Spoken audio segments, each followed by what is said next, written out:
নমস্কাৰ বন্ধুসকল, Ahuja UBA 1300 amplifier আৰু সাউণ্ড টেষ্ট কৰিম আহুজা XWX 2100 লগত।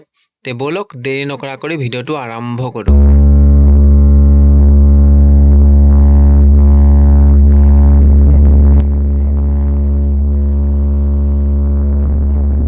বন্ধুসকল, ইয়াত 2 পিচ স্পিকাৰ লগোৱা আছে, আহুজাৰ হয় অৰিজিনেল, আৰু এটা স্পিকাৰ 1000 ওৱাট আৰু দুইটা মিলি পেলাই হৈ গৈছে 2000, আৰু ইয়াৰ যি প্ৰগ্ৰাম পাৱাৰ হৈছে 4000, আৰু যিটো আহুজা UBA এম্প্লিফায়াৰ মই কানেকশ্যন দিছোঁ ইয়াত, সেইটো মেক্সিমাম পাৱাৰ হৈছে 1650, আৰু হিচাপ মতে অলপ বেছি পাৱাৰৰ এম্প্লিফায়াৰ লাগে।